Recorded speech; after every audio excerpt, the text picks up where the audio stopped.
Buenas tardes.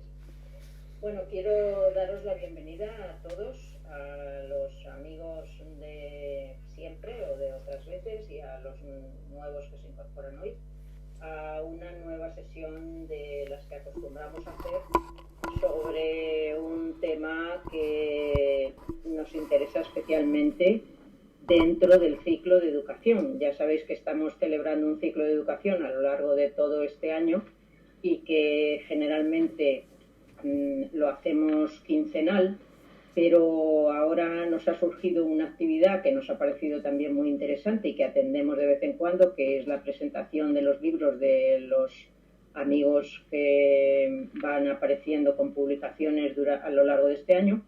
Y entonces de vez en cuando interrumpimos la sistemática del ciclo de educación para hacer la presentación de algún libro, pero si no, pues quincenalmente haremos una sesión dentro del ciclo de educación.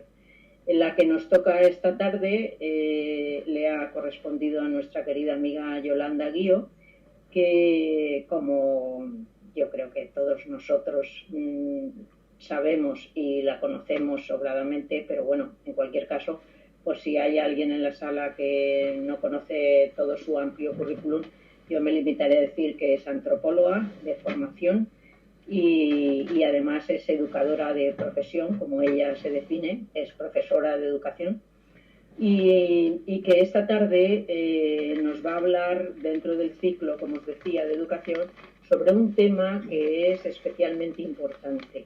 Es un momento en el que hay, como consecuencia de la expansión del uso de las redes sociales entre cualquier grupo de edad, hay una especie de sensación de temor, de falta de respeto en algunas ocasiones entre la gente que usa las redes sociales, y que como consecuencia de ello, pues a Yolanda le ha parecido interesante introducir el tratamiento de cómo educar a la población en general y supongo que muy concretamente a los jóvenes, que son los que dominan estos escenarios, en este sentido de respeto al otro. Tengo que deciros simplemente para ilustrar la presentación que Yolanda es autora de un libro que tituló, que lo tengo aquí conmigo, no sé si como tengo el fondo verde a lo mejor no se ve, pero porque el libro tiene la portada verde también, pero os leo yo inmediatamente. El libro se llama Ideologías excluyentes y tiene un subtítulo que es interesante porque está muy relacionado con las emociones, y Yolanda seguro que esta tarde introducirá la gestión de las emociones en la ponencia que nos dé. No quiero restar más tiempo a su exposición y simplemente os presentaré a nuestra otra querida amiga Pilar Barrientos, que coordina el ciclo de educación y que esta tarde hará de moderadora. Así que Pilar, cuando quieras. Pues buenas tardes a todos. Además me alegra que estoy viendo por aquí gente de las Cataluñas, que también está que es la primera vez que se conecta, y bienvenidos también. Y bueno, pues nada, Yolanda, ya sabes que tú y yo, pues eso, pues para adelante, vamos, ¿no?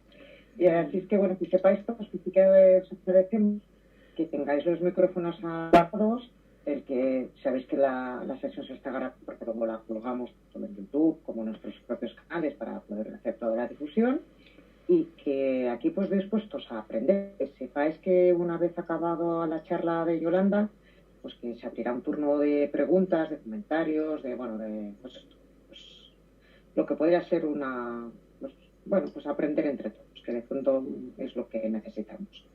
Así que Yolanda, cuando quieras, amiga, pues adelante. Pues ahora mismo ya.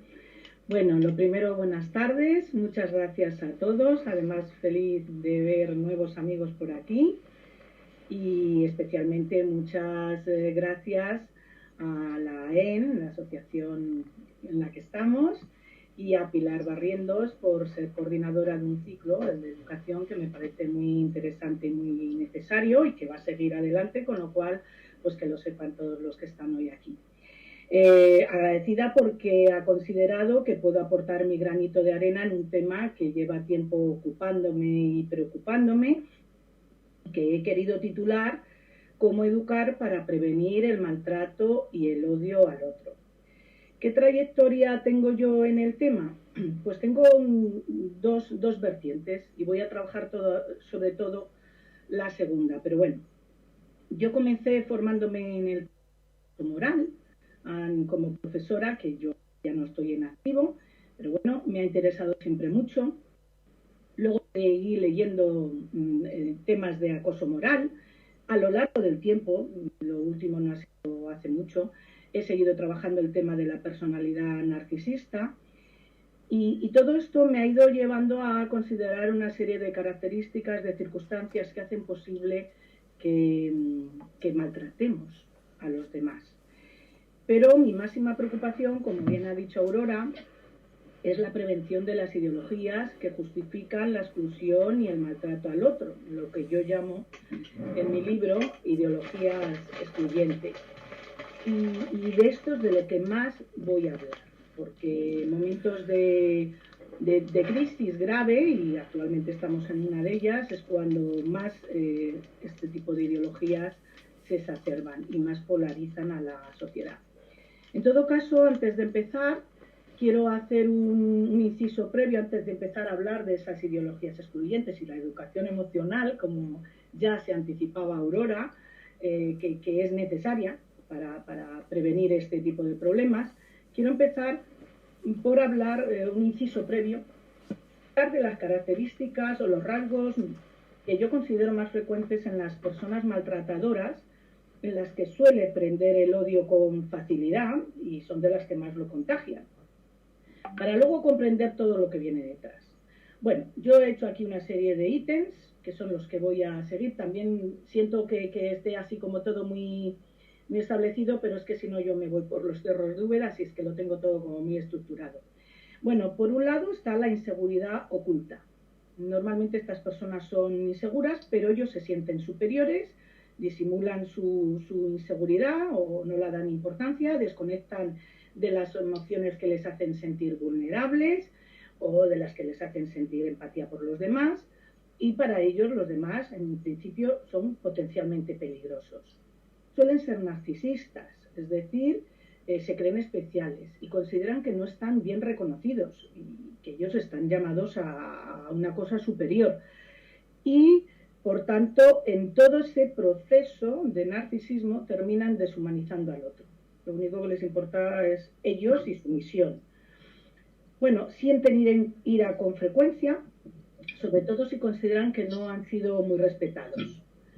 Tienen envidia de otros que les creen inferiores, bueno, a los que creen ellos inferiores, y que a su parecer no merecen el lugar social en el que están enclavados en ese momento, o temen ser eclipsados por otras personas que pueden ser más brillantes, que pueden tener más facilidad para las relaciones sociales.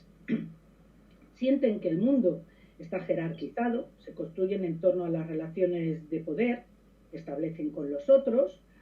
Mientras ellos detentan el poder es cuando escapan a las dudas sobre quiénes son, sobre si de verdad tienen una valía personal tan grande, y no solo maltratan a los que consideran inferiores, sino que también a los que sienten que les pueden disputar su lugar en el mundo.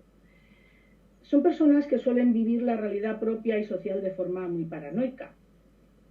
Es decir, que son personas que consideran que el resto es potencialmente peligroso, como he dicho antes, y que hay que neutralizarlos, aniquilarlos, y hay ideologías que no hay que dejar avanzar por si me cuestionan mi estatus o mi forma de entender el mundo. Tienen además un esquema muy rígido de la existencia, es decir, y de los roles sociales. Eso no quiere decir que luego ellos ni sigan ese esquema ni sigan los roles sociales, pero ellos sí quieren que los demás sigan ese esquema rígido. Por otro lado, en el caso de que tengan mucha o poca perfil político, no quiere decir que sean políticos, sino que tengan interés por la política, suelen seguir ideologías excluyentes, es decir, ideologías que les reafirman en su estatus superior y que excluyen o subordinan a los otros, como por ejemplo el racismo, el clasismo, el machismo, el ultranacionalismo y otros muchos ismos. Bueno, y su narcisismo es fundamentalmente político, es decir, que ya lo que buscan es liderar un movimiento, un partido político, etcétera. Se consideran como imprescindibles para salvar la patria, la cultura, la religión, la raza, es decir, se sienten cuasi mesías, y toda su actividad política va encaminada a ser considerados así por el resto. Estos son los más peligrosos, y un ejemplo paradigmático de ello pues es Hitler. Bueno, pero como decía, esto es un inciso, porque mi máxima preocupación son las ideologías que justifican la exclusión y el maltrato del otro. Por ello, pues tras formarme en el tema del Holocausto, pues escribí este ensayo del que os ha hablado Aurora y que os hablaré yo otro día porque lo he reeditado ampliadamente. Pues en la parte central, pues yo sobre todo intento desgranar la ideología nazi y los mecanismos psicosociales que hicieron posible su triunfo. ¿Y por qué me dediqué a un tema que ya está pues muy trabajado y con expertos pues muy expertos? Pues por un lado yo veía que a pesar de haberme formado en distintos centros muy especializados en el tema, no terminaba de tener una comprensión integral del fenómeno. Por otro lado, estaba preocupada por el avance de la extrema derecha tras la crisis de 2008, lo cual así ha sido. Y por otro lado, mi máxima preocupación era la prevención. Y la prevención para mí entra, o sea, vamos a ver, quiero decir, da de lleno con la educación. Considero como adorno que cualquier debate sobre los ideales de educación es vano en comparación con que Auschwitz no se repita. Por ello dediqué gran parte del ensayo a eso y una parte de esto es lo que os voy a contar hoy, más luego cosas que he ido reflexionando a posteriori. Por otro lado, evidentemente, como os decía, estamos en un momento en el que por la pandemia, etcétera, están volviendo a entrar en mayor auge muchas ideologías excluyentes, de las que más me preocupan, de las que soy más experta y las que veo con más preocupación son las creencias ideológicas excluyentes de la nueva ultraderecha, que han aprovechado la distopía por el COVID, por las consecuencias del COVID-19, para tener el caldo perfecto para extender su mirada conspiranoica y excluyente. No es un tema paranoico mío. A ver, hay datos y el secretario general de la ONU pues ha alertado sobre ello. Los supremacistas blancos y los grupos neonazis de distintos países han aprovechado la pandemia para expandirse y vincularse, lo que les convierte en una amenaza global. Más si tenemos en cuenta el uso fraudulento que hacen de las redes sociales, divulgando de forma masiva bulos y medias verdades que aumentan los peores temores que tiene la población general. Voy a quitar un poquito esta luz que creo que molesta. Bueno, entonces, pues lo que han hecho es aumentar esos temores y llevar a una máxima y muy loca polarización. En todos estos grupos, el chivo expiatorio, y por tanto será una de las cosas que estará de base en la educación y en la sociedad, pues es el chivo expiatorio básico, es el inmigrante o el refugiado, más si es musulmán, pero también son vistos como enemigos la globalización, el comunismo, la socialdemocracia, a la que ellos en realidad interesadamente confunden con el comunismo, el feminismo en su conjunto, el colectivo LGTBIQ+, el derecho al aborto, la secularización, es decir, tienen diversos ismos y ideologías propias de nuestra democracia y de nuestra contemporaneidad que para ellos hay que combatir y demonizar, ¿vale? El caso de estos grupos tan exagerados de neonazis y demás, bueno, pues si queréis en otro momento ya lo trataremos cuando trate la ampliación del libro, pero verdaderamente si ellos siempre piensan que hay un complot político en dirección contraria, y eso se ha notado en gran parte de los bulos de la pandemia, en muchos de los antivacunas, etcétera, etcétera. Pero bueno, vamos a entrar en materia un poco más en concreto sobre el tema de hasta qué punto la educación es capaz de prevenir y combatir los discursos del odio. Y yo creo que sí, y es una pregunta que en todo caso luego seguiremos trabajando conjuntamente, y solo quiero decir que la educación tiene múltiples dimensiones, y yo voy a hablar aquí de las que me parecen más importantes y a detenerme en las que yo más he trabajado. Está la vertiente cognitiva, la emocional, la cooperativa y la ética.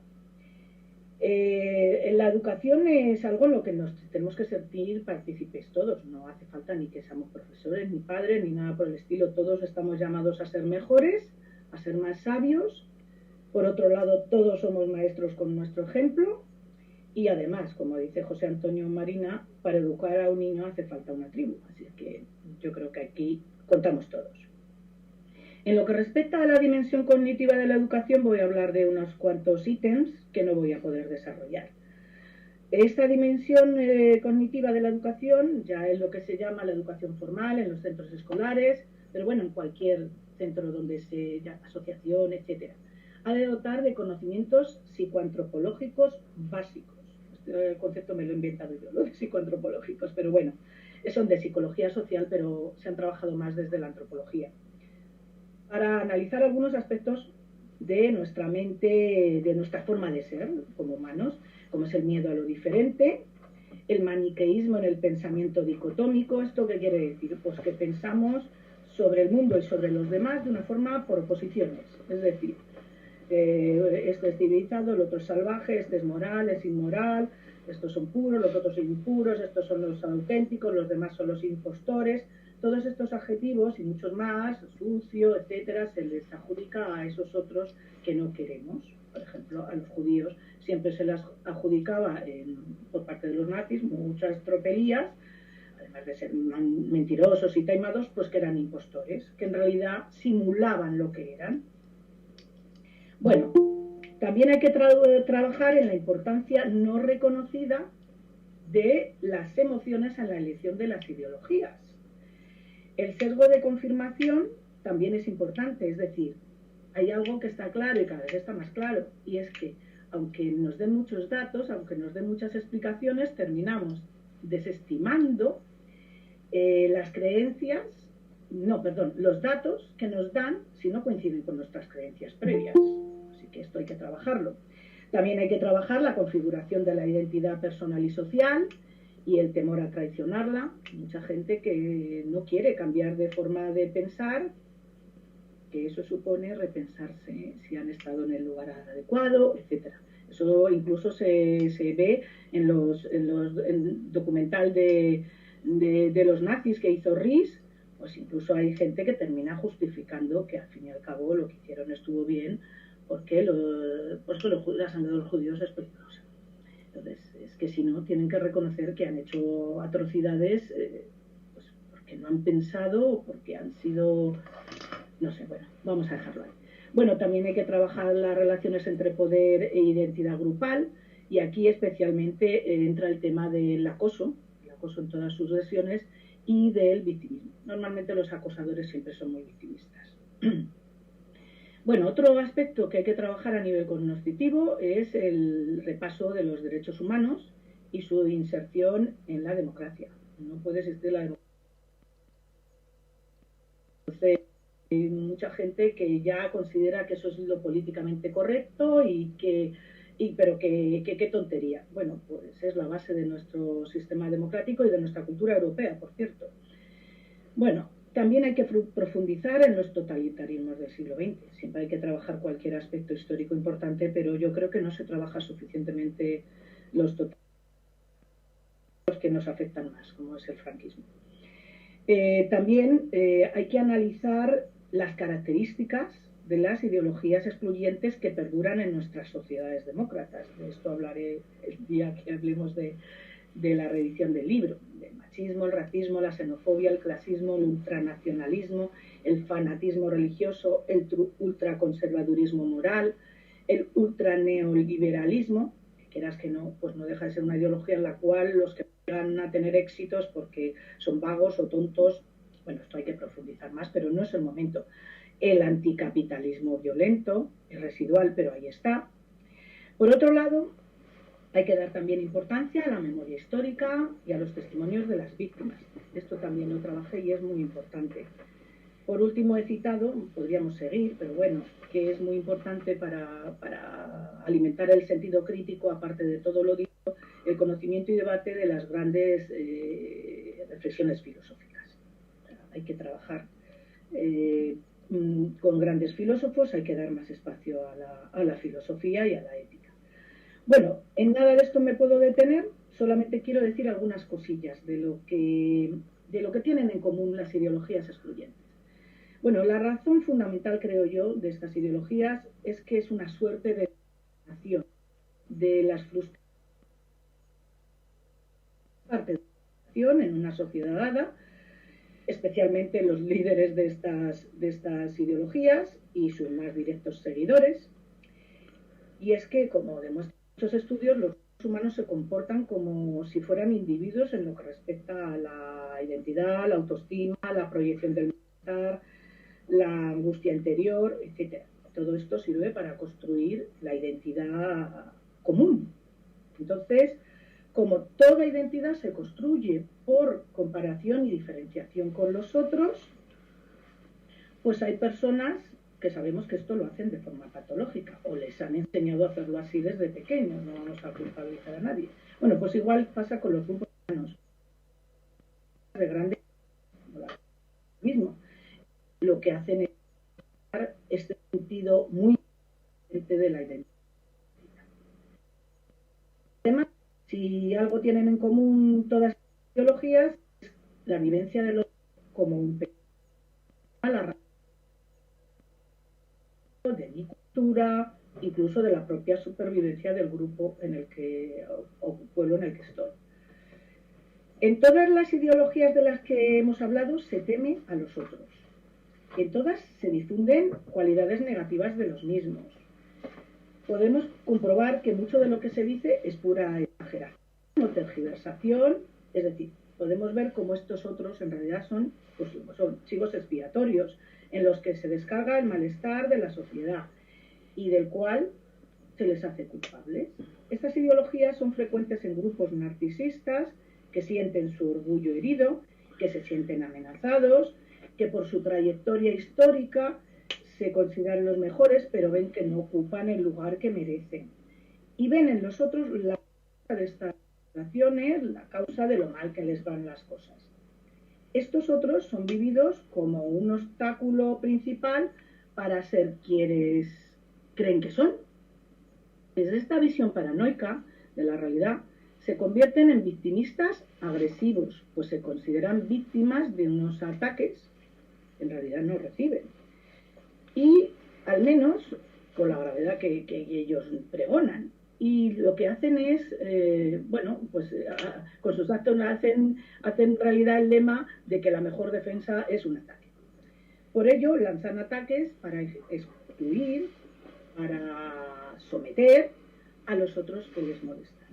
Porque no los quieren cerca, porque no son como ellos quieren que sean, precisamente, mucho la son lo que ellos anhelan ser.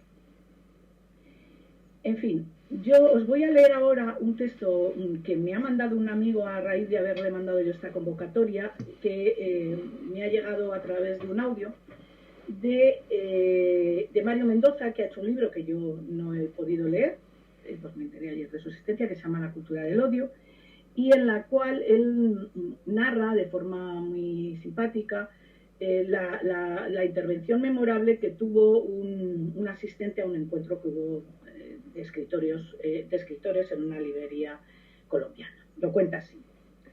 Habló de cómo desde niño le enseñaron a odiar. Creció en un hogar de católicos recalcitrantes y le enseñaron a odiar a los ateos, gente sin fe y sin Dios, sospechosa de llevar vidas desordenadas y licenciosas. Luego, en sus años de adolescente, unos tipos en Cuba hicieron una revolución y entonces le enseñaron a odiar a los comunistas, gente rara que no creía en el trabajo ni en la propiedad. Más tarde le enseñaron a odiar a los negros, una raza de perezosos y sinvergüenzas, que si no te la hacían a la entrada, te la hacían a la salida. Y así, a lo largo de su vida, toda su educación había sido siempre en contra de algo o de alguien. Consejos para defenderse, para contraatacar, para no dejarse intimidar, para protegerse de los demás. Bueno, sigue el texto. Es para poneros un ejemplo de lo que estoy diciendo y que es la cultura que hemos tenido en los grupos. Y unas hemos sufrido más, otros hemos sufrido menos, y dependiendo del ataque sea o el entorno en el que nos construyamos, pues lo hemos sufrido menos. El ejemplo más horroroso, más cruel que tenemos del siglo XX, de hasta dónde pueden llegar las ideologías excluyentes, es el Holocausto. Los nazis orquestaron una serie de políticas perversas que abarcaron todos los planos de la realidad, que además fueron muy eficaces en la propaganda, y conllevaron una serie de mecanismos psicosociales que facilitaron la deshumanización del otro. Por eso pudieron hacer todas esas atrocidades, le convirtieron en objeto, y la propia deshumanización, porque perdieron su empatía. ¿Y cómo lo hicieron? Normalizando una moral eugenésica, es decir, de aquellos que están llamados a ser los bien nacidos y los que hay que conservar, que era perversa y genocida. Y que tuvo en los judíos su principal víctima, pero también se hizo genocidio con los gitanos, y similar suerte corrieron pues los disidentes políticos, religiosos, los homosexuales, los disidentes de cualquier tipo, los prisioneros de guerra, especialmente eslavos, es decir, total más de 15 millones de víctimas. Pero además no hay que olvidar que estos, primeramente, antes de empezar a aniquilar en las cámaras de gas judíos, ya habían probado los discapacitados, enfermos crónicos y toda una serie de personas que ellos consideraban que eran asociales, pues ya les aplicaron la acción T4 para aniquilar, porque esas vidas no merecían. Bueno, ahora ya volvemos a las otras dimensiones para prevenir la parte de la cognitiva, y donde he recorrido un poco estas cuestiones que os he contado, para prevenir la existencia de maltratadores o líderes de ideologías falsas. Y la siguiente dimensión es la emocional, claro. Lo primero es reconocer el valor educativo del afecto. La verdad es que lo que necesitamos todos es amor. O sea, hasta Huxley lo dice en su obra. Estoy hablando de la necesidad que todos tenemos de dar y de recibir afecto. Esta es la base de toda educación. Además, no solo para estar mejor construidos como personas, que somos capaces de tratar mejor a los demás, sino también para desarrollar nuestras habilidades cognitivas. Cada día hay más investigaciones sobre nuestro desarrollo cognitivo, psicomotriz, emocional, etcétera, que nos vienen a decir que los niños tener un desarrollo necesitan sentir queridos y amparados en sus miedos, aparte de estimulados en sus sueños, en sus juegos, etcétera. En España tenemos un estupendo pedagogo que es Guerra, y que yo os voy a leer la frase que dice: los alumnos aprenden de aquellos profesores a los que aman, porque tienen un radar para saber quién los quiere. Pues eso es así. Yo creo que todos hemos vivido que afortunadamente hemos tenido algún profesor que supieron ver lo mejor que llevábamos dentro. Y eso fue el gran impulso para seguir adelante. A mí se me ha ocurrido un lema, quizás un poco repetido, pero hagamos posible que todos los niños se sientan queridos y el futuro del mundo estará garantizado. En fin, dar afecto, porque yo sé que siempre entonces empezamos, bueno, ¿y los límites? Bueno, pues dar afecto no supone dejar de marcar límites. Los niños los necesitan, y los necesitan para aprender a ser libres. Esto lo trabajó a José Antonio Marina hace mucho tiempo. sobre todo los límites en el trato con los otros. Necesita sentirse seguro y cuando los adultos no les ponen límites ni referencias básicas, se sienten perdidos. Incluso lo interpretan como un abandono. Sin límites, sin exigencia, como el que dan algunos padres, tampoco es buen formato. Todos conocemos niños tiranos y caprichosos de padres muy cariñosos. Por disciplina ha de estar presente sin llegar a ser y siempre ha de ir acompañada por el afecto. El mejor bálsamo para calmar el de un niño, su inseguridad, familias autónomas, hijos en una disciplina carente del afecto necesario, sobre todo los niños se puedan sentir solos, desamparados, impotentes, que verdaderamente los niños al arbitrar en el trato humano o en los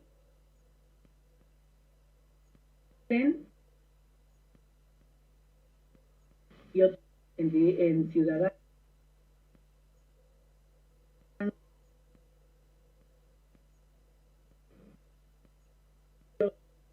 ha de ir pareja a la instructiva, porque tampoco se hace fácil la instructiva cuando queremos semillas dolidas.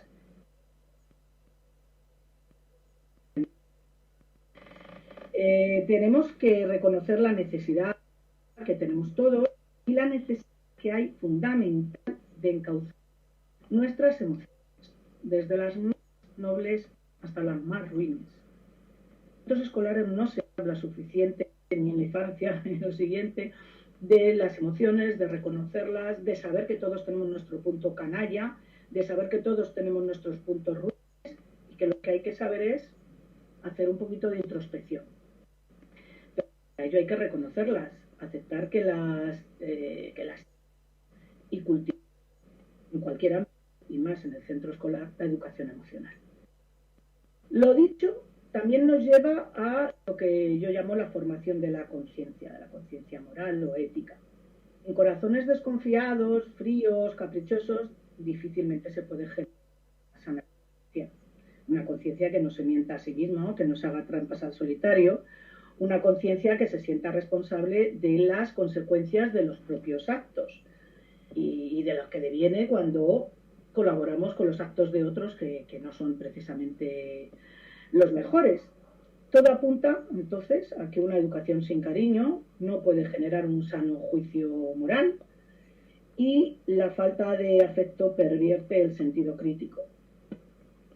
Con lo cual, es más fácil que las personas criadas de esta manera acepten grandes dogmatismos, sobre todo si vienen recubiertos de mitos y ritos muy emocionantes y muy emotivos, porque así rellenan el vacío que tienen y lo perdidos que están.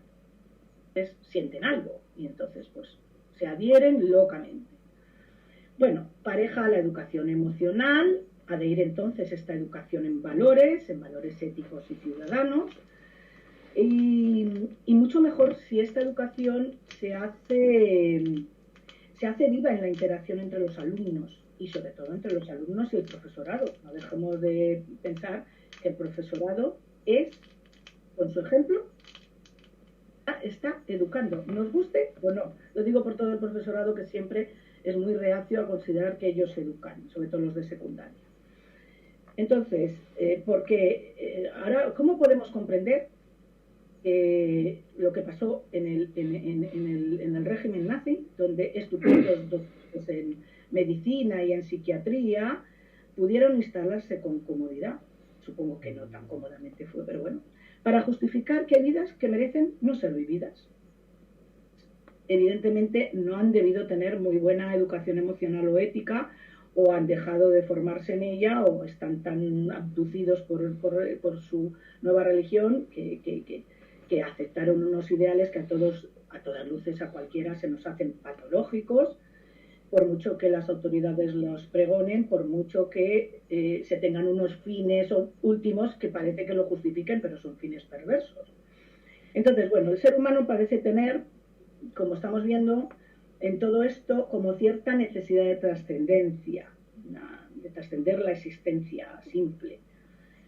Y no debemos dejar, y no podemos, tenemos que estar atentos, dejar que los niños calmen esa necesidad, sobre todo cuando van siendo adolescentes y demás, de sentido trascendental con ideologías que se venden con grandes palabras. Dios, destino, patria, sangre, raza, familia, superhombre, podríamos seguir. Porque detrás de estos grandes conceptos suele haber bastantes líderes mesiánicos y narcisistas que se apropian de estos conceptos y que los utilizan y los manipulan para sus intereses. Por tanto, hemos de dotar de sentido a nuestra vida, ayudar a los niños a que así sea, sin querer perseguir utopías salvadoras de tinte apocalíptico. Si algo nos ha dejado claro el Holocausto perpetrado por los nazis es que los seres humanos son capaces de las peores atrocidades si les otorgan sentido. Si les lleva a la meta esta deseada que ellos tenían del Tercer Reich, que es totalmente milenarista. Como ya nos recuerda Reich, pues Hitler ya en Mein Kampf decía que la buena táctica en materia de psicología de masas reside en renunciar a toda argumentación y en presentar a las masas solamente la gran meta final. O sea, no argumentemos, la gran meta. Y entonces los demás te siguen, porque como no estás argumentando, no hay contraargumentos, no hay pensamiento, no hay sentido crítico. Contra esto debemos educar. Parezco una predicadora, perdonad. En fin, no hay grandes metas, ni siquiera hay una meta. La meta es el camino. Así lo titulé yo a este capítulo en el libro. Y todo lo que recorramos debe ser puesto bajo el foco de un sentido crítico que sepa distinguir los hechos de las palabras con las que se nos presentan. Por decirlo de alguna manera, no hay más meta que la honestidad y el buen trato a los demás, que el deseo de no hacer daño y convertir este deseo en realidad midiendo las repercusiones de nuestros actos, haciéndonos responsables de ellos, pidiendo perdón si hacemos daño y reparando en lo que podamos. No hay más meta que vivir la vida propia con la máxima alegría y paz posible, respetar las vidas ajenas y cuidar nuestro planeta. Los occidentales nos hemos disociado mucho de la naturaleza y tenemos un sentido histórico judeocristiano que nos lanza una carrera sin fin por el progreso. De esto habló bastante Díez del Corral hace muchos años, yo os lo recomiendo. Desde este marco conceptual se ha incentivado una creciente tecnificación y avance de la ciencia en Occidente. Se hace sin riesgo. No estoy yendo contra la ciencia ni contra la técnica, sino que si no reflexionamos moralmente sobre las consecuencias, pues algunas de estas avances nos pueden llevar a ciertas utopías eugenésicas perversas y hay gente que las mantiene por ahí. Ahora no puedo dedicarme a ello. Por tanto, el gran problema que tenemos contemporáneo es que el avance científico no ha ido parejo a nuestro avance emocional y moral. En gran medida, hoy en día, el ser humano, incluso en democracias muy avanzadas, sigue manteniendo un pensamiento primario. Por un lado, un pensamiento mágico, que está en la mayor parte de la gente y que siempre hace posible que se adhieran a credos o a cosas que les hace interpretar las cosas que no entienden. Y también que este pensamiento primario mantiene operativas pues, oposiciones simbólicas para justificar las diferencias entre unos y otros, pues como las que hemos estado diciendo, de salvaje, civilizado, puro, impuro, perverso, bondadoso, laborioso, vago, que adjudicamos a los que no nos gustan, a los otros pueblos, a las otras razas, a la otra clase social, etcétera, etcétera. Todavía hoy en se habla de la pureza de la mujer, de la pureza de la raza. Todavía cortan los prejuicios genealógicos, es decir, de tal palo tal astilla, de quién vienes tú, o etcétera, etcétera. Por eso hay cierto nacionalismo que es muy de prejuicio genealógico y muy excluyente. Todavía somos muy primarios en nuestras cohesiones grupales. O sea, el enchufe está a la orden del día y la corrupción también, porque somos muy primarios.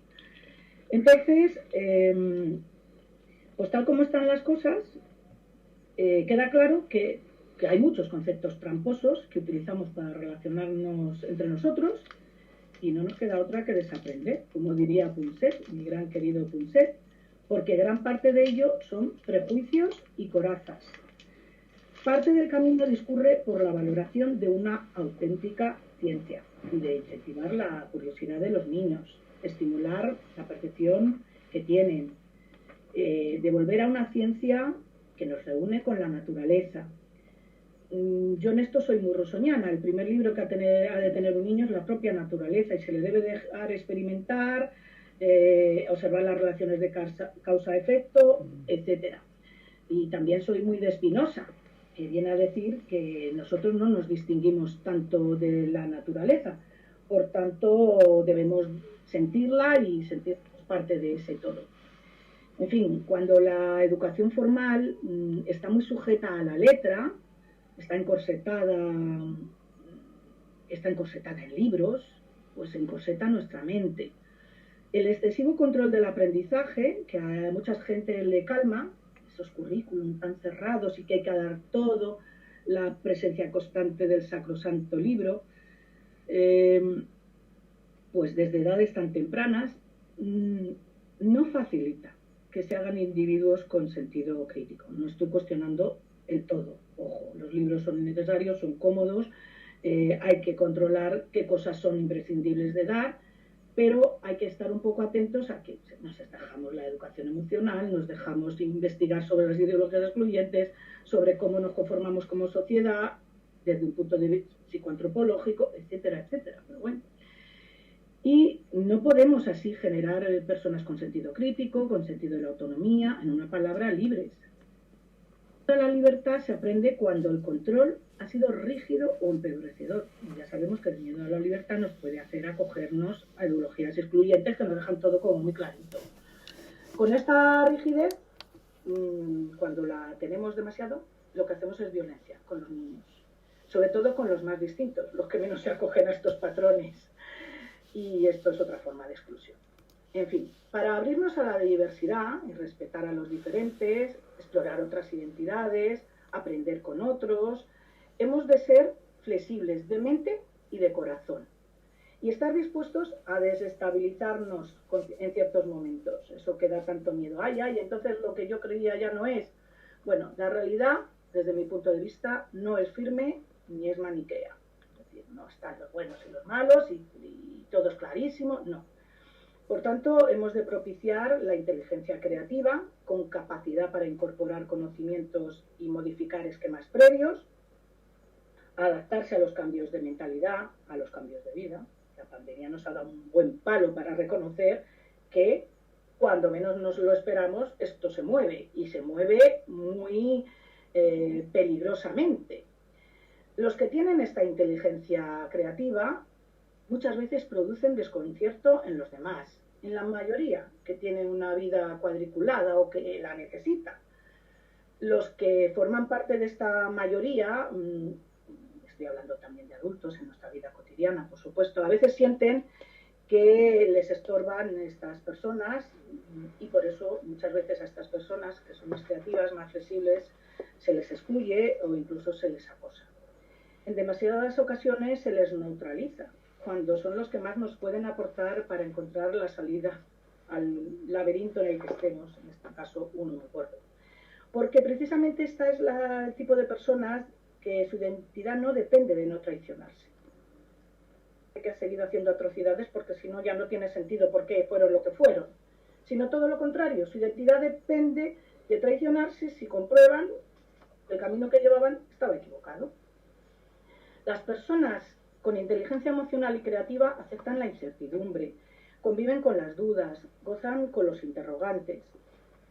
Ello es fundamental para preparar nuestro corazón y nuestra mente para aceptar a los otros, los cuantos otros que conocemos y que vamos a conocer en un mundo globalizado, para impedir el triunfo de los dogmatismos, para frenar la barbarie de los mediocres. Todo eso es importante y esta inteligencia no es patrimonio ni de unas razas, ni de unos linajes, ni de unas clases sociales, ni siquiera de los que tienen el coeficiente intelectual altísimo. En realidad es patrimonio de los niños criados con amor, con gusto por la libertad, por la alegría, por la aceptación de la incertidumbre, por la experimentación y con el sentido de la responsabilidad. Y esa inteligencia, además, el patrimonio puede ser patrimonio de cualquiera de nosotros. Ahora que ya sabemos que el cerebro es plástico y que ya no tenemos excusa para no seguirnos formando, para no abrirnos nuestra mente, para no repensar categorías que teníamos ahí cerradas. Una de las mejores vacunas contra la intolerancia al otro es favorecer el conocimiento entre niños de diferentes culturas, rasgos físicos, capacidades, y ello es muy fácil en nuestras sociedades. La escuela inclusiva es una oportunidad estupenda para desmitificar las diferencias, al menos en la vertiente más perversa. Una oportunidad para compartir afectos y comprender que en lo básico no somos tan distintos. No es muy diferente lo que aflige y gusta a niños de distintas culturas, ni a los padres de los mismos. La escuela es una auténtica oportunidad para aprender y vivir los derechos humanos que nos amparan a todos. Por otro lado, en relación a la trascendencia de la que hablaba antes, ya que para muchas personas la trascendencia es fundamental para dar sentido a sus vidas, proyectémosla sin cometidos mesiánicos en la tierra. Experimentemos más la vida, valorémosla como lo que es algo sacro, si queremos, de clasificarla e investirla de conceptos cerrados y huecos. ¿A qué le llamo yo conceptos cerrados y huecos? Por todos aquellos en los cuales nosotros queremos definir cosas de los que nos faltan datos y nos sobran proyecciones ideales, que para mí no son tan ideales, pero que son lo que quiere proyectar la gente en ellos. Así pues, resumiendo, para no llevar la infelicidad a otros, hemos de procurar evitar medianamente, hemos de procurar estar medianamente contentos con lo que somos. Ello no se consigue si no aprendemos a querer. Si estamos siempre temerosos, nos quieren controlar. Si nosotros queremos controlar a los demás para evitarlo, si calmamos nuestro estrés y nuestras carencias vampirizando a los demás o sometiéndonos. Vivimos tiempos muy difíciles, muy precarios, muy inciertos, más en esta época de pandemia, y ello produce una suerte de modernidad líquida, como decía Bauman, que lo que nos habla es de un miedo líquido que está omnipresente, pues en estos momentos más. En estos momentos es peor, porque los falsos mesías, los salvadores de la civilización occidental, que están a nacional, lo que queramos, no tienen reparo en utilizar esos miedos para vendernos sus paraísos, esos paraísos que en realidad siempre son apocalípticos. ¿Por qué? Porque necesitan la destrucción y una violencia previa con los otros. Nos quitamos estos de medio y destruimos mucho de lo que ya se ha hecho y de ahí saldrá la salvación de nuestra cultura, de nuestra... en fin.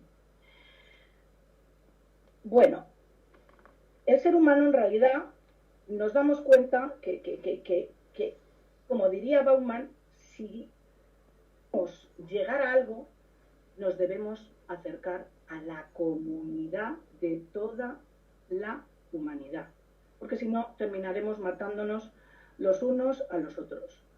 Otros, ¿cómo lo cuentan? Pues de otra manera, hablando de la cooperación. Al cabo, a ver, nuestro organismo, muchos organismos vivos tienen simbiosis, son ejemplos de cooperación y deberíamos dejarlo fluir. Ya sabemos que el ser humano se mueve en una dialéctica entre la competitividad y la competición. Las dos coexisten, pero estamos en una época en la que parece que prevalecen las relaciones de competitividad. A ello ayuda mucho la ideología capitalista neoliberal hegemónica. Pero al mismo tiempo, en esta época tenemos movimientos ciudadanos, asociaciones, fundaciones, ONGs, proyectos solidarios, interculturales, más que nunca, yo creo. Por tanto, también vivimos en una época en la que hay grupos y partidos ecológicos que nos recuerdan constantemente que somos parte de la vida que explotamos, o sea, de la tierra, perdón. Hay identidades vivas, inclusivas, no excluyentes, en las que todos nos podemos reconocer. El conocimiento de nuestro cerebro, que es cada vez mayor, nos brinda un infinito universo de posibilidades de reinventarnos, de reencontrarnos con los otros. Pues seguimos bastante perdidos, porque estamos parapetados en esas categorías de las cosas, en esas categorías de lo que son los otros, que siempre son lo peor.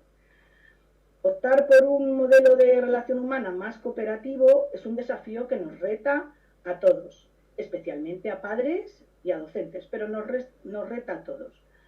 ¿Qué decía Punset? Que a mí me encanta este párrafo. Bueno, hay muchos más que me gustan, pero bueno, este es el que he seleccionado. Los niños extraen de las comparaciones sus conceptos de normalidad y de éxito. Y sin embargo, se sabe que en el mundo adulto uno de los grandes escollos para ser feliz es la manía de compararse con los demás, que genera frustración e inseguridad. Es decir, que el sistema educativo, sigue diciendo Punset, no solo enseña a los niños a competir, sino a competir con los más allegados y a compararse en todos los sentidos. Está clarísimo. Por tanto, ¿esto a qué nos lleva? Pues que es necesario cambiar en parte nuestro estilo docente mayoritario. La exigencia en el trabajo, la valoración del esfuerzo no han de estar reñidos con dar cabida al aprendizaje cooperativo. Hay profesionales estupendos que desde hace ya bastantes años lo están llevando a cabo. Hay centros que son un ejemplo de propuestas cooperativas, donde se está haciendo realidad lo que es una escuela inclusiva en todas sus dimensiones, donde se ponen en práctica comunidades de aprendizaje, donde se produce la tutoría entre iguales, donde existe la figura del alumno ayudante, los grupos de mediación de conflictos tan importantes, no solo para prevenir el acoso escolar, para prevenir los conflictos que luego vamos a tener que vivir todos, o sea, los niños de mayores. Estos centros yo considero, y estos modelos son un modelo a seguir. En todo caso, hoy más que nunca hay un alumnado muy, muy diverso. Y también es fundamental bajar la ratio. O sea, no se puede trabajar con tantísimos alumnos si queremos que haya unas buenas relaciones educativas entre todos los integrantes y si queremos brindar al alumnado el tiempo que necesita. Y también porque el profesorado, cuando tiene mucho nivel de estrés y cuando se tienen muchos alumnos, el nivel de estrés sube mucho, pues su rendimiento, su capacidad emotiva también de atenderlos es mucho menor. En fin, ya hace tiempo que sabemos que la educación no se puede reducir al conocimiento de ciertas materias, ya lo sabemos, siempre están los planes de estudio, en las leyes, en todas, pero luego no se lleva a cabo con la importancia que se tiene que llevar o con la sistematización, queda un poco al albedrío del equipo directivo, de las transversales, que cada cual hace como le parece. Y se ha dejado de dar importancia a materias que la tienen y hay que reivindicarlo. Y para la inteligencia emocional, todo lo que hemos hablado antes. En fin, ya, porque no es también la mejor educación aquella que te hace buen ciudadano, que te hace tener capacidad de adaptación, mente creativa, gusto por trabajar con los otros. Estos en realidad hoy en día ya a nivel laboral es que se los rifan, porque son los que son capaces de llevar a cabo proyectos en las empresas muchas veces. Pero además, lo que es más importante para el tema que nos lleva hoy, esta forma de aprendizaje, de relación entre profesores y alumnos, entre ellos mismos, no es en realidad la mejor forma de prevenir el acoso escolar. Y por tanto, de prevenir que los niños no vivan experiencias que terminan germinando en la formación de adultos perversos, es decir, aquellos que son los matones de turno y otros les imitan, o adultos insensibles al maltrato ajeno, terminan mirando para otro lado porque si no les va a tocar a ellos y al final terminan siendo cómplices. Pues Todo esto nos tiene que hacer pensar. Y bueno, os voy a leer ahora ya unos parrafitos que yo tengo de final de esto que os he querido contar, porque quizás lo he escrito un poquito complejo y prefiero leerlo. Si la meta es el camino, busquemos el camino más adecuado. Y este no puede ser otro que aquel que nos hace mejores humanos, porque somos conscientes de que solo llegamos a ser lo que somos en compañía. Porque estamos abiertos a la diversidad, porque matizamos nuestros miedos con el afecto, porque aceptamos la incertidumbre que supone vivir, porque la vida solo tiene sentido si la compartimos con los demás, teniendo como máximo objetivo la igualdad de oportunidades, es decir, la justicia. Y especialmente porque sabemos que las palabras nos expresan, pero también pueden encarcelarnos, porque encorsetan realidades que son complejas, son poliédricas, inabarcables, y sobre todo porque pueden ser injustas cuando con ellas clasificamos prejuiciosamente a los otros.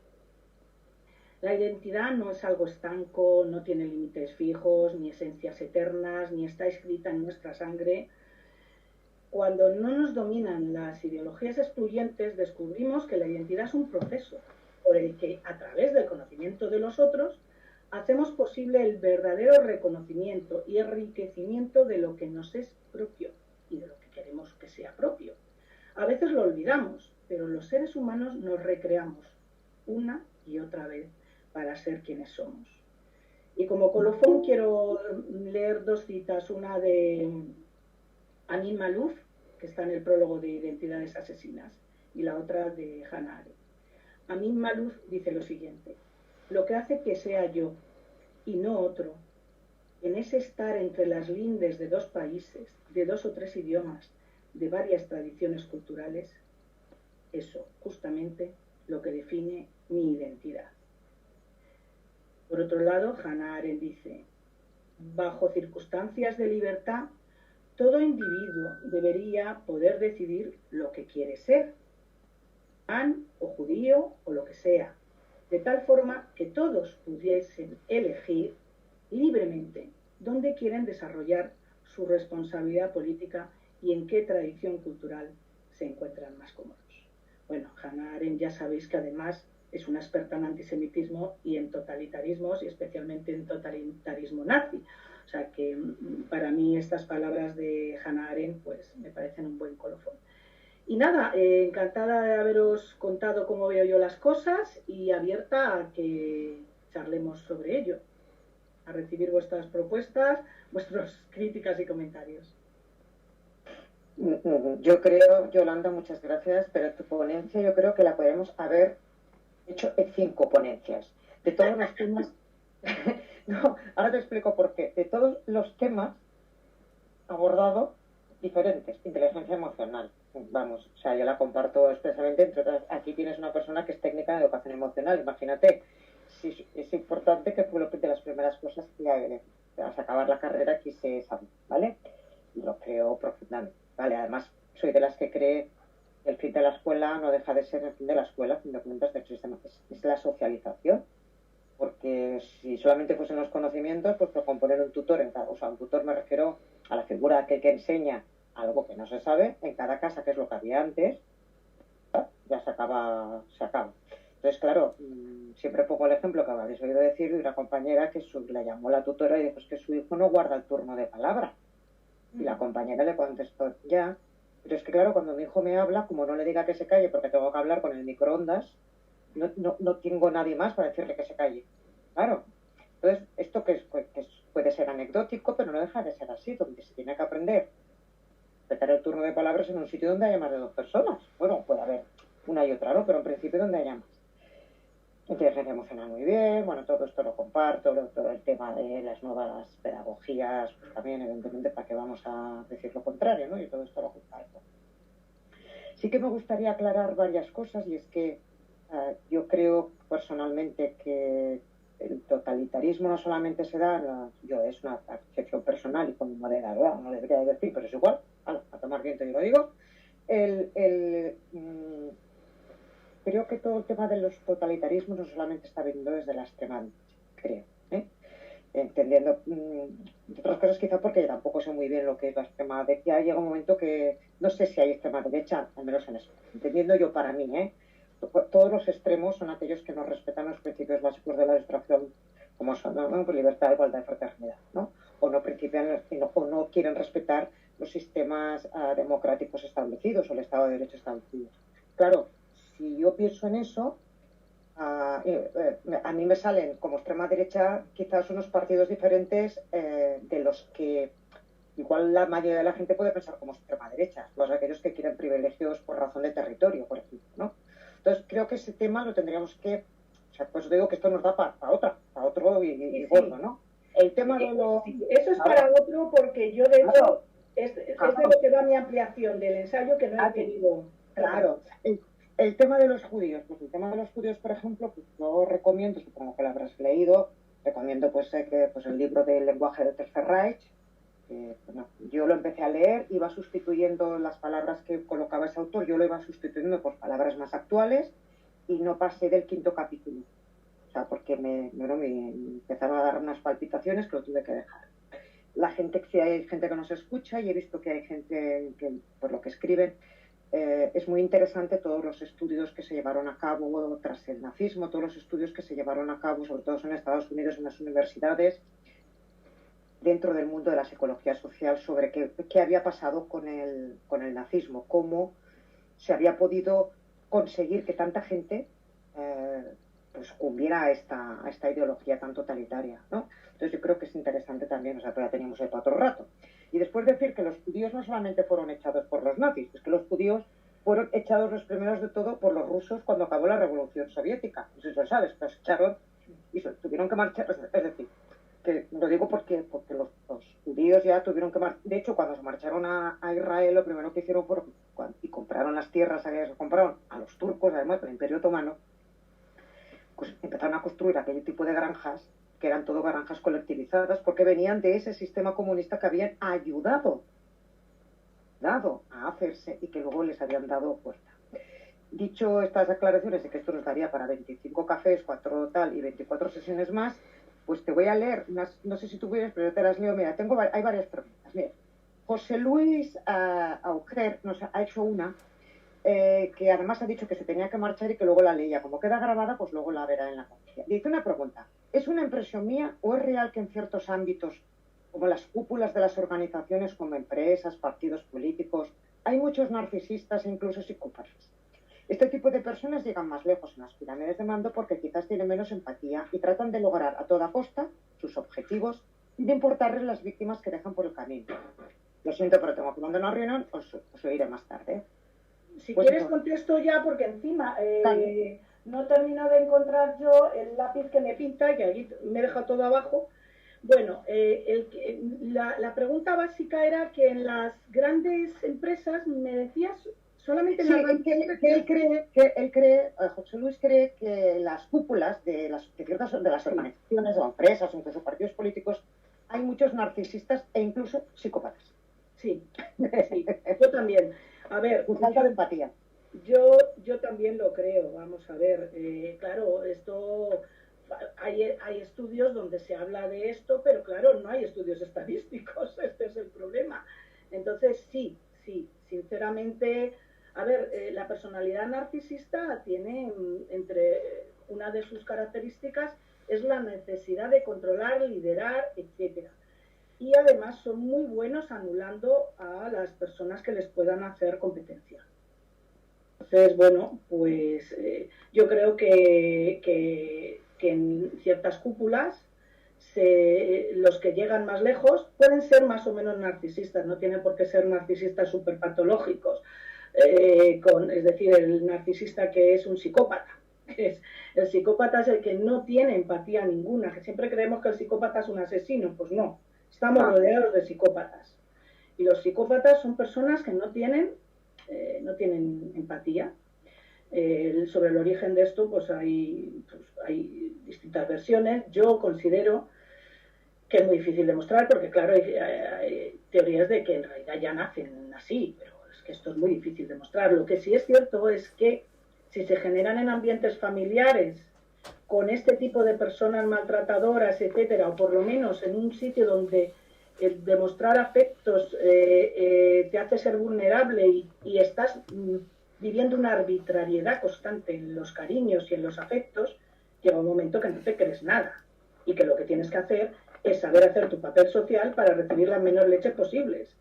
Entonces, bueno, posiblemente son gente que se ha generado en ambientes familiares desestructurados moralmente, no solo ya desestructurados que si falta el padre, que si la madre está en la cárcel, no, desestructurados moralmente, que a veces pueden ser familias que nos parecen ejemplares, pero que uno de sus miembros o los dos, o uno hace y el otro deja, pues se manejan esta arbitrariedad con los niños.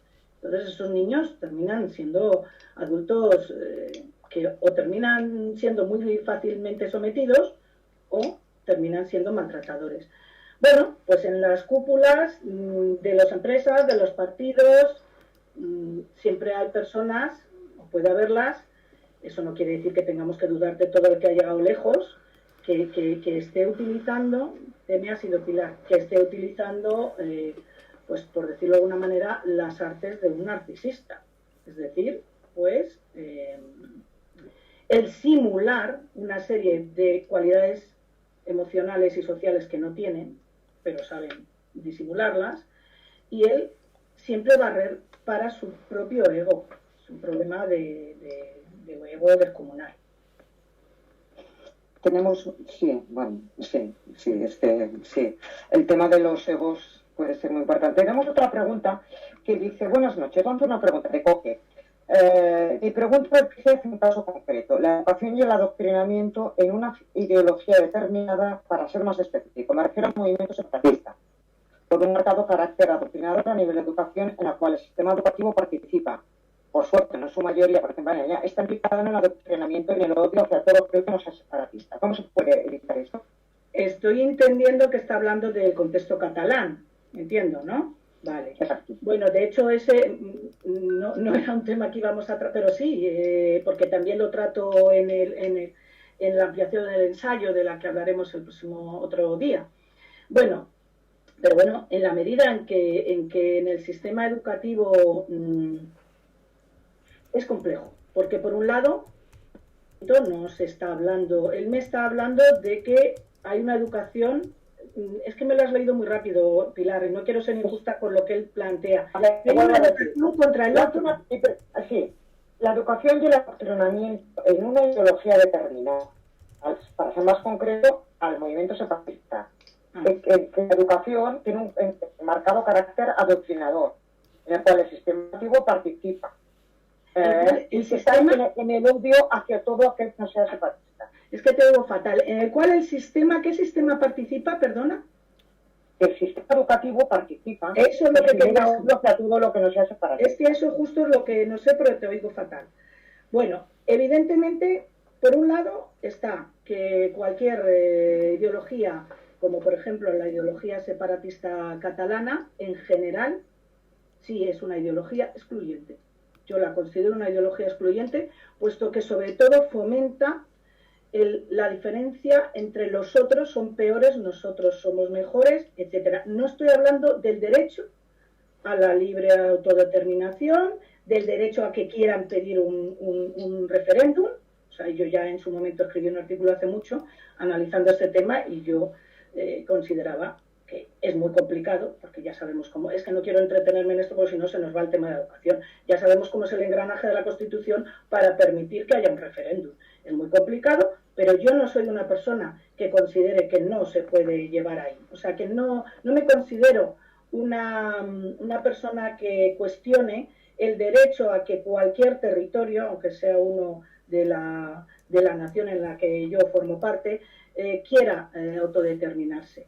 Ahora, tal como se está llevando el independentismo separatista, pues evidentemente que por muchos miembros hay exclusión del otro. Es más, hay líderes que han hecho apreciaciones supremacistas y eso está ahí. ¿Y el cómo se aprovecha el sistema educativo? Pues evidentemente el sistema educativo ya favorece bastante la lengua catalana, evidentemente, y me parece bien, pero es cierto que en aquellos centros donde se reclama que se cumpla la ley del mínimo en castellano que se debe dar, pues resulta que se sienten súper ofendidísimos. Pues esto tampoco lo veo normal. Y evidentemente hay mucha censura.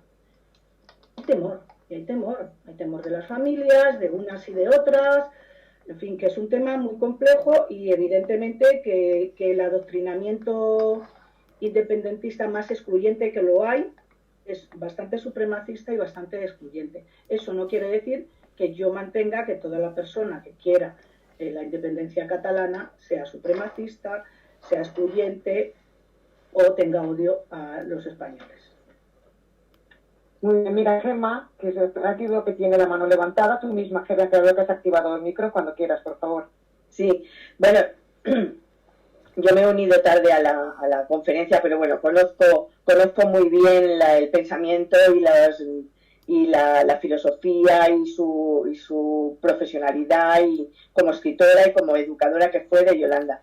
Y no he oído, pero me puedo imaginar por dónde ha ido. Pero ahora haciendo referencia a lo de... Es que claro, siempre me ha llamado la atención el miedo o bueno, el rechazo que tenemos a ese adoctrinamiento, que efectivamente lo hay, efectivamente, lo puede haber educativo, pero hemos sufrido un adoctrinamiento y lo seguimos sufriendo en el sistema educativo normal, religioso, de valores, y es igual de gregario, igual de excluyente, igual de dañino. Y entonces parece que quizás se nos conduce a través de las noticias, de todo, en fin, un poco y todos los acontecimientos que ha habido y ese rechazo al catalanismo y todo, que lo uno conlleva lo otro. Quizá ellos se afianzan más en eso porque precisamente hay un rechazo por parte de ha habido un rechazo pero yo creo, de verdad a mí me da también miedo otros adoctrinamientos que llevamos sufriendo muchísimo tiempo, que están ahí inmersos en el sistema educativo. No pertenezco al sistema educativo, pero lo sé, y bueno, y siguen funcionando, y creo que es más mayoritario, porque el otro está circunscrito a Cataluña, mientras que del que yo hablo es en general el sistema educativo. No sé, igual es una percepción mía. Gemma, hola, concreta, ¿a qué adoctrinamiento actual del sistema educativo te refieres? Pues actual, pues bueno, lo tuvimos cuando intentaron sacarlo de la asignatura de educación para la ciudadanía. La religión, sigue habiendo muchos colegios segregación de géneros, eso sigue existiendo. Bien, puede ser que en colegios privados, pero en otros concertados que subvenciona la educación pública, también se hace este tipo. La religión sigue estando muy metida en los colegios normales y tal, y a mí eso me parece que también hace mucho daño, que no se educa para los labores. Es que lo estamos viendo, el rechazo a los trans, a los niños trans, el rechazo, sigue habiendo mucho bullying, hay mucho suicidio infantil y tal, y eso se da en los colegios normales. Y ahora se está hablando mucho de, pues bueno, están saliendo casos y tal, pues de los abusos que ha habido por parte de la Iglesia y tal, y en colegios, pero yo creo que en los colegios normales también se ha mirado y se sigue mirando para otro lado cuando se dan casos de acosos a niños y tal. Vale, eso no es adoctrinamiento, pero es también mala praxis educativa y también tiene sus consecuencias. No sé, es lo que pienso. Bueno, vale, porque claro, yo ya me imaginaba que parte de lo del adoctrinamiento tenía más que ver con una educación predemocrática que todavía extendió mucho sus hilos en la posdemocracia, pero sí es cierto en que si ahora con la nueva ley va a haber otras asignaturas parecidas que se va a llamar algo así como valores cívicos o algo así. Pero es verdad que Educación para la Ciudadanía era una asignatura modélica para trabajar el tema de los valores de la ciudadanía, los valores democráticos, los derechos humanos, y hubo, tú lo puedes llamar un adoctrinamiento, yo diría que una presión de ciertos grupos de derecha que no querían esto, por una visión dentro de esta derecha de los más ultraconservadores, de no cambiar el modelo de familia, el modelo de relaciones sexuales, etcétera, que ellos consideran, o de orientación sexual, etcétera, que ellos consideran más normativos, y entonces, bueno, pues tuvieron ese objetivo, lo consiguieron. Bueno, ahora vamos a ver qué pasa, porque no estoy totalmente puesta con la evolución de las nuevas materias que se quieren. En todo caso, yo sigo echando en falta que, aunque se hable de valores, no se haga una educación emocional desde la infancia. Lo de la segregación de géneros, pues es muy propio de ciertos centros. Evidentemente, a mí me sorprende que esos centros puedan estar concertados. También es cierto que ellos no dan una justificación excluyente. Ellos dan una justificación de que las niñas así aprovechan más, etcétera. Con lo cual es muy complicado.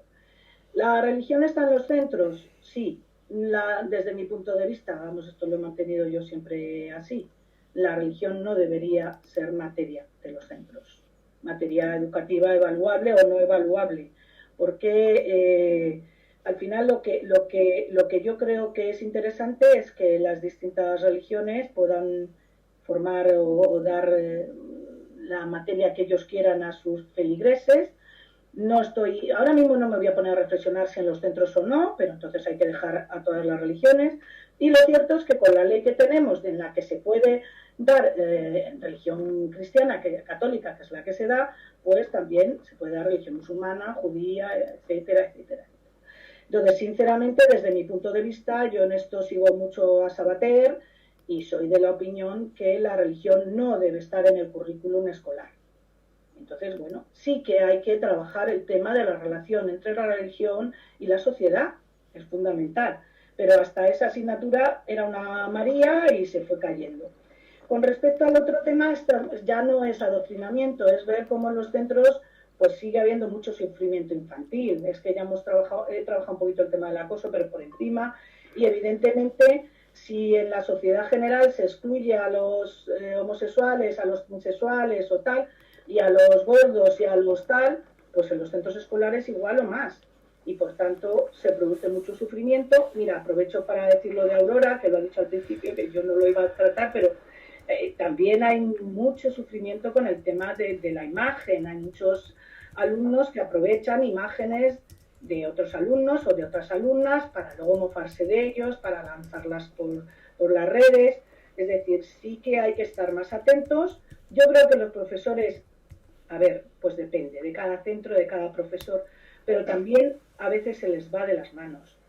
También es verdad que no están suficientemente formados, que no hay tampoco suficiente sensibilidad, o sea, hay de todo, pero sinceramente, comparado con lo que había antes, ni había protocolo de acoso, ni había nada, hemos mejorado. Lo que pasa es que la sociedad también está ahora, con los medios técnicos, tecnológicos de las redes sociales, llega mucho más lejos sus acosos, con lo cual se multiplica el eco y el sufrimiento. Pero bueno, vamos a ir avanzando. Con respecto a lo de los abusos de la Iglesia, la pederastia y demás, pues está muy claro que en sistemas educativos de instituciones que se consideran morales y que tienen, si siguen el cristianismo, yo creo que es una moral estupenda, pues han cometido atrocidades y ahora no quieren repensarlo y no quieren. Entonces es evidente que todo esto está ahí y que son maltratos y que no hay que evitar tratarlos. Y que el suicidio infantil y juvenil está, sobre todo el juvenil, a la orden del día, que nos debe preocupar. Pero es que también estamos en una sociedad lanzando una serie de mensajes a los jóvenes. En fin, esto es que no quiero yo monopolizar por si hay más manos levantadas, pero que es muy complejo. Estaba mirando eso, sí. A ver si veo más manos. Yo no veo más manos levantadas. Pues entonces sigo un poquito con este tema. A ver, el tema de la imagen, pues es terrible, es terrible. La pandemia ha hecho mucho daño también a todo el tema de relaciones sociales entre los adolescentes, o sea, y entre los niños. Hemos puesto por encima de todo el tema de la salud. Es normal, es que era un émbolo muy grande, es que esos niños podían contagiar a adultos con la inmunidad baja, a sus abuelos, etcétera. Pero es que nos damos cuenta que dentro de la emocionalidad es que los niños y los jóvenes necesitan la interacción con los iguales. Y si ya llevamos muchos años que es complicada, que a los niños se les da 40.000 actividades, que es inglés, que si danza, que si violín, que si tenis, que si tal, y eso no son relaciones informales de cariño, ni de acercamiento, ni de juegos, donde siempre suele haber conflictos, pero también ellos aprenden a lidiar con el conflicto. Entonces resulta que los tenemos muchas veces a los niños en las casas metidos, en las actividades, antes porque esa era la trayectoria, ahora por el COVID, y los adolescentes les pasa otro tanto y pasan de ser niños hiperprotegidos a de repente estar en ambientes donde está el botellón, donde está la sexualidad pues desenfrenada, porque no es que yo considere que hay que poner límites y demás, simplemente que no hay suficiente formación moral y emocional en el tema de la sexualidad. Siempre terminamos hablando más de las cuestiones de los preservativos y demás, que de lo que es cuidarse, dar cariño, sentir una serie de cosas. Entonces, claro, los adolescentes que son pues lo que hemos sido todos, pues una época muy peligrosa en la que todo lo vivimos de forma dramática. Si a esto se añade que cada vez está más abierta la posibilidad de que si tú no te sientes totalmente niña o totalmente niño o quieres transitar o tal, la tienes abierta esa posibilidad, pues la exploras, pero no sin dolor. O sea, que hay muchas cosas sobre el mantel, por decirlo de alguna manera, y desde luego lo del suicidio es un tema que hay que trabajar y que nos hace pensar sobre qué sociedad es la que estamos generando. Y también que a veces las tecnologías exceden en sus dimensiones aquello que podemos controlar. Y esto es duro, es muy duro. Sí, precisamente yo quería poner el énfasis ya para terminar yo. Ponemos el acento mucho en la educación, que es importantísima, pero ojo con el modelo de comunicaciones que estamos creando, pero no solamente a niveles de redes sociales, que es terrible, porque es terrible, o sea, porque es que todos los jóvenes y tal se mueven muchísimo, bueno, y no los jóvenes, es que lo estamos viendo ahora, mismamente, un ejemplo frívolo, lo de Eurovisión, lo del Valencia y tal, pues a las chicas, o sea, estamos comunicándonos a través de Twitter, o sea, ya no hay, es decir, el modelo de comunicaciones es perverso en muchos aspectos y también influye en el modelo de sociedad, pero no solamente en las redes sociales, los jóvenes, es que yo me doy cuenta viendo los telediarios o leyendo las noticias, las fake news es que están a la orden del día. ¿Cómo discriminar? ¿Qué es lo que...? Y el modelo que se da en los anuncios, en cómo se dan las noticias, en cómo... Es que continuamente, todos los días veo, pues eso, cómo se dan las noticias, cómo se dice. O sea, es que desde ahí ya, hablábamos antes del adoctrinamiento, ahí también hay un adoctrinamiento, iba a decir velado, pero yo creo que es totalmente, claro. Y entonces todo eso reconduce, todo ese...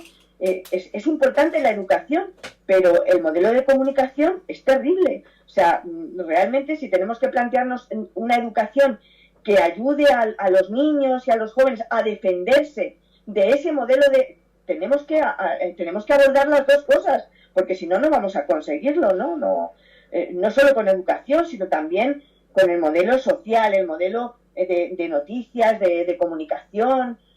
No sé cómo se hace, es que eso es una tarea, en fin, puede ser muy, muy épica, pero verdaderamente a mí me preocupa muchísimo.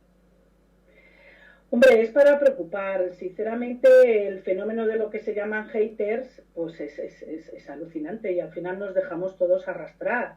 O sea, porque, pues sí, pues ha ganado esta chica que decimos del festival de Benidorm Fest y tal, y su discurso a lo mejor no es nada profundo ni es nada tal, queríamos que hubiera ganado, pero el odio gratuito, el llevar a que esto nos lleve a, pues es terrible, es terrible. Al insulto, al acoso. Sí, al considerarle una cosa a la que podemos echar todo, todo lo que queramos, hay toda la mierda. Entonces, también tenemos que respetar su trabajo, lo que sea, ¿no? Que lo hizo, pues con su trabajo, yo como lo he visto, pues puedo hablar. Pero en el tema de la comunicación es que evidentemente sí he tocado el tema de las fake news y todo lo que son las medias verdades, que las que yo más estudio, y ya contesto de paso a Pilar, son las de extrema derecha porque son las que más me encuentro. Entonces, y las que considero que están haciendo un juego mundial, y eso está ahí, o sea, hay estudios que lo están trabajando. Entonces, ¿qué pasa? Que es que nos exige el estar bien informados. Ya no solamente es un tema de comunicación, es un tema de que haya medios que sí que comuniquen bien. Hay prensa que comunica bien, que es bastante objetiva. Hay televisiones que, en general, o programas concretos de radio, de televisión, que comunican bastante bien, que son bastante objetivos. Pero ¿qué pasa? Que en realidad a la gente le gusta escuchar a aquellos que son de lo suyo y no escuchan los de otros. Entonces estamos ahí con un sesgo cognitivo terrible, porque en realidad nos realimentamos. Entonces no escuchamos otras versiones, no leemos otras versiones. Por tanto, si somos muy adeptos a lo nuestro, pues es que lo nuestro es lo que vale. Si no somos tan adeptos, terminamos, como tú dices, pues diciendo, pero bueno, ¿qué comunicación? Es que también hoy en día supone un esfuerzo bestial el estar informado de cualquier tema.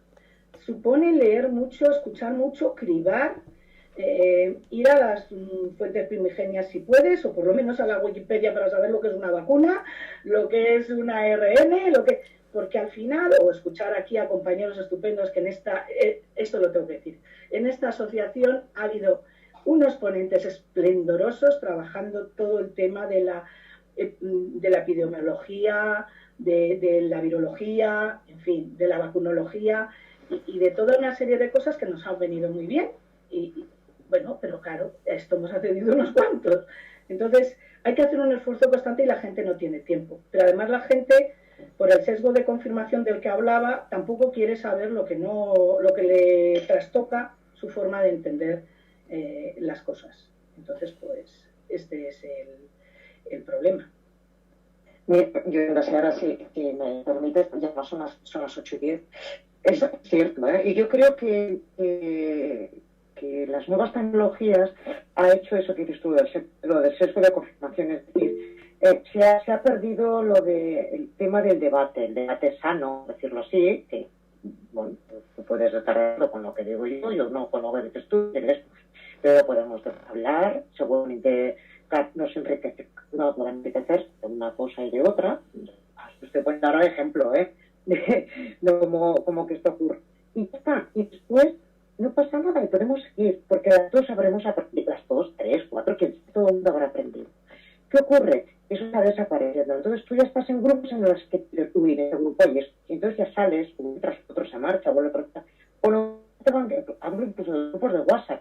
Solamente van quedando aquellos que más o menos van diciendo lo que tú ya lo sabes. Se mandan los memes, las tonterías, las noticias, bueno, todo esto siempre va en una dirección que es por lo que tú te has quedado en el grupo. Porque en el fondo es eso lo que quieres. Quieres oír lo tuyo, lo que te reafirma que tu idea es la correcta. Yo creo, si me permites, y voy a hacer un poco de humor, yo creo que aparte de la inteligencia emocional, yo en eso lo comparto, todas las demás cosas del trabajo cooperativo, la cual también soy una gran experta porque lo hice en mi vida, utilicé todo esto. Todas estas cosas estoy de acuerdo. Yo empezaría por 2 cosas. Una, la primera, si me permites, que si tú estás de acuerdo. Implantaría el Congreso y el Senado el mismo reglamento interno de convivencia de un centro escolar. Porque es más duro. Esos reglamentos de orden interno de cualquier centro escolar que el Código Penal o el Código Civil, o no sé qué código tiene, el Código del Parlamento, ahí se pueden decir de todo, o sea, yo es que no lo puedo entender, es decir, tuviera una clase, esas cosas no nos permitiría que te dijesen, por ejemplo, ¿qué pasa? ¿Qué se está diciendo? No, una clase, eso no lo permito, por ejemplo, Entonces, esto está así de entrada, tú coges el reglamento interno de un centro escolar y dices, señores, a partir de ahora van a ustedes a seguir claro, y es la mejor manera de enseñarles a los alumnos ejemplos, porque esto va así. Y después, pues yo también soy de las que cree que para enseñar hace falta una tribu. Entonces, claro, si nosotros estamos enseñando a la gente a respetarse, a quererse, a todo esto que está muy bien,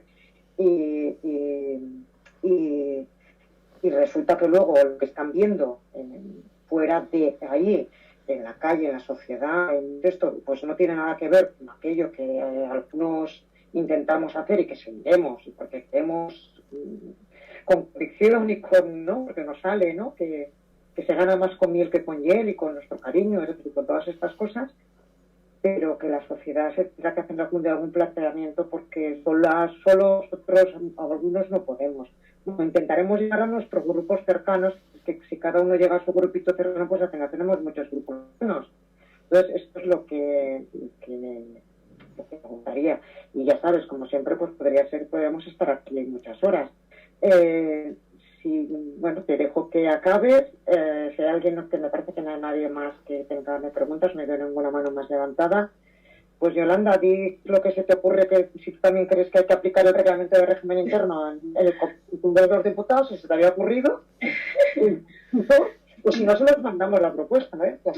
No se me había ocurrido, y también tengo que decir que ya hace bastantes años que no veo un reglamento de régimen interno de un centro, con lo cual yo ahí no me voy a mojar, pero sí es verdad que el modelo que tenemos de comunicación y de interacción entre nuestros políticos en dos lugares sagrados, como es el Congreso y es el Senado, en el cual nos debemos mirar todos y que ellos deben dar ejemplo, pues verdaderamente esta comunicación es terrible. O sea, estamos en un mundo muy polarizado, que por eso es por lo que yo he vuelto a hacer la reedición del ensayo, y yo sí considero que la polarización llega más de la extrema derecha, en temas muy graves para mí, ¿vale? De exclusión, que son los que más me preocupan. De exclusión del de otra raza, otra religión, el de la mujer que quiere la igualdad y entonces una feminazi, etcétera, etcétera.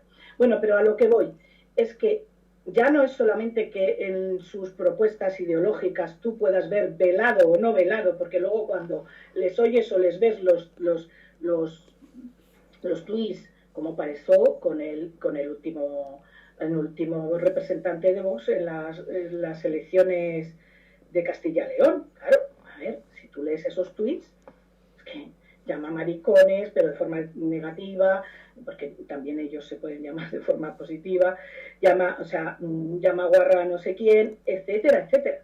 O sea, esto, claro, seguramente que cuando hizo esos tweets todavía no tenía el papel importante que tiene ahora, pero que refleja lo que hay detrás y que luego en las conversaciones informales tú puedes ver.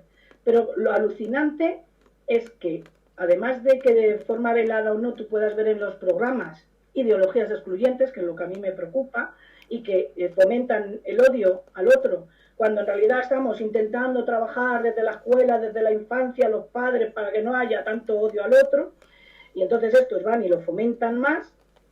Pues lo más sorprendente es que luego a la hora de comunicar e interaccionar entre ellos pues en eso, en el Congreso, en el Senado, se les permita un nivel de insultos, un nivel de faltas de respeto, un nivel de que uno está hablando y los demás hacen ruido, patalean. Esto, como tú sabes, no se permite en ningún centro. Pero no se permite tampoco en ningún centro de trabajo donde haya una reunión. O sea, es que es alucinante. Es que no se permite en un campamento de niños el que se haga una puesta en común y haya gente que se burle de otra. Pues no se debe permitir. Entonces, sinceramente, es terrible, es terrible.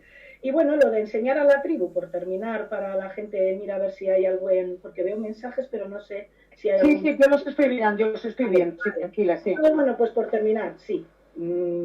Es la tribu y somos parte de la tribu. No vamos a estar agobiados, pienso yo. Lo haremos yo seguramente, que con todo lo que he dicho yo y luego hago unas mierdas que a veces meto la pata como la que más. Entonces, no vamos a estar agobiados, necesitamos a los demás, nosotros somos parte, y como la gota malaya. Un día sí, otro también, cada vez que tengamos fuerza y energía. Siempre que ello no nos lleve a quemarnos. Yo también soy muy partidaria de vivir la vida de forma lo más alegre posible, de desconectar mucho, de tener momentos en los cuales no estás pensando en estas cosas tan profundas y tan hirientes, porque lo necesitamos oxigenarnos.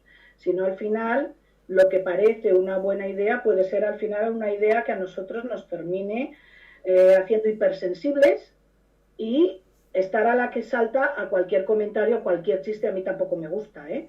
Cuando cualquier chiste hay, pues bueno, pues evidentemente soy de las personas que más ha trabajado el antigitanismo, pero cualquier chiste de gitano no me solivianta. Aún así, prefiero que no se hagan o que se cambien de otra manera, ¿entiendes? O que por lo menos los más perniciosos no se hagan. Pero, y también soy mujer y hay algunos, pero también hay algunos de hombres, en fin, que no hay que ser una extremista de estar con la piel muy fina, de, ay, es que fíjate, es que, porque si no terminamos todos de los nervios. Y además excluyendo a todos los demás porque siempre nos van a ofender. O sea, entonces, bueno, pues nada. Mira, como propuesta, yo es lo que voy a hacer ahora al menos. Bueno, aparte de darte las gracias y dar las gracias a todos los que han estado aquí, y invitarte a que dentro de 15 días, la semana que viene no, pero dentro de 15 días tenemos la presentación de un libro. Entonces, decirles que yo, con vuestro permiso, y es una cosa que recomiendo a todos, me voy al bar a comerme unas bravas con una caña. Ya reflexionaremos sobre, ¿no? Algo bien, o sea que seguiremos reflexionando y muchísimas gracias por todo. Y pues ay, espera, que Gemma quiere decir algo. No, solo para terminar, yo quería un alegato. No a los nacionalismos, no a los exclusivismos, no a los herderismos y no a la equidistancia. No a la equidistancia. Porque es que eso de, no, respeto sí, por supuesto, tenemos que respetar, pero admitamos que hay unas ideas dañinas y unas ideas que no lo son. Es así. Yo es mi opinión. Solamente eso. Y muchas gracias, Yolanda. No te he oído toda la conferencia porque no he podido, pero como ya sé lo que piensas, ya pues bueno, ya sé que tendremos conversaciones. Venga, muy bien, muchas gracias. Pues buenas noches a todo el mundo. Muchísimas gracias. Buenas noches, Esther. Buenas noches. Adiós. Venga, gracias, cariño. Un besote a todos. Y a Mari Carmen.